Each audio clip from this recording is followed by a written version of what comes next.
ریاست تلنگانہ بالخصوص شہر حیدرآباد میں جمعرات کی رات ہوئی شدید بارش کے بعد کئی علاقے زیر آب دیکھے گئے ہیں۔ حیدرآباد میں سب سے زیادہ بارش خواجہ گوڑے میں تقریباً 140 ملی میٹر ریکارڈ کی گئی ہے۔ ایس آر نگر، خیرت آباد، سرور نگر، امیر پیٹ، گچی بولی، بنجارہ ہلز، جوبلی ہلز میں شدید بارش ریکارڈ کی گئی ہے۔ کئی علاقوں میں سڑکوں پر گھٹنوں تک تو کہیں کمر تک پانی جمع دیکھا گیا۔ امیر پیٹ اور دوسرے علاقوں میں اپارٹمنٹس کے سیلر میں پانی داخل ہونے سے مکینوں کو مشکلات کا سامنا کرنا پڑا۔ منی کنڈے کے بھی کئی اپارٹمنٹ میں سیلرز میں پانی جمع دیکھا گیا۔ سڑکوں پر بھی پانی کا تیز بہاؤ نظر آیا۔ بنجارہ ہلز اور جوبلی ہلز کی سڑکیں تالاب کا منظر پیش کر رہی تھیں۔ محکمہ موسمیات نے جنوبی اور مشرقی تلنگانہ کے علاقوں میں آج بھی بارش کی پیش قیاسی کی ہے۔ حیدرآباد میں آج دوپہر دیر گئے یا پھر شام یا رات میں معتدل بارش ہو سکتی ہے۔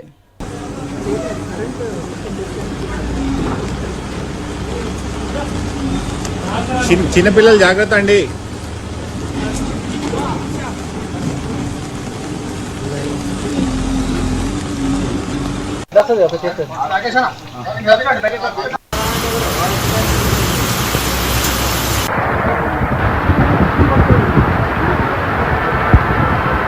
یہ بارش کے علاقوں کا منظر ہے جمعرات کی رات، جہاں حیدرآباد کے کئی علاقوں میں بارش آئی ہے۔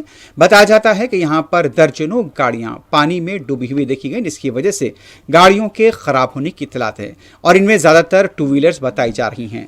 جہاں پر پانی جمع تھا وہاں پر کئی ٹو ویلرز فیل ہو گئیں، جبکہ کاروں کے بھی پانی میں ڈوب جانے کی وجہ سے آج صبح اس کے غیر کارکرد ہونے کی اطلاع ملی ہے۔ سڑک پر کاروبار کرنے والوں کو بھی کافی نقصان اٹھانا پڑا ہے۔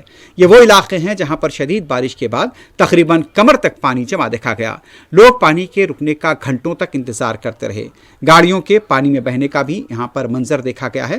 ایسا لگ رہا تھا کہ یہاں پر کوئی سیلاب یا باڑھ آئی ہو۔ کئی علاقوں میں پانی کا تیز بہاؤ دیکھا گیا۔ کئی علاقوں میں رات بھر چمک ہوتی رہی، گرج و چمک کے ساتھ یہاں پر بارش ہوتی رہی۔ تو یہ وہ مناظر ہیں جو حیدرآباد میں جمعرات کی رات کئی علاقوں میں دیکھے گئے۔ سیلر کا یہ منظر ہے جہاں پر دیکھا جا سکتا ہے کہ ٹو ویلرز کے ساتھ ساتھ یہاں پر فور ویلرز بھی پانی میں ڈوبی ہوئی نظر آئیں۔ ہیڈرا، پولیس اور بلدیہ کی ٹیموں کو مسلسل ٹریفک کی بحالی اور کئی مقامات پر سڑکوں پر جمع پانی کی نکاسی میں مصروف دیکھا گیا۔ مین ہولز ابل کر دیکھے گئے ہیں۔ ابھی بھی یہاں پر بلدیہ کی طرف سے، پولیس کی طرف سے عوام سے اپیل کی گئی ہے کہ برقی کھمبوں، تاروں اور مین ہولز کے قریب جانے سے گریز کریں۔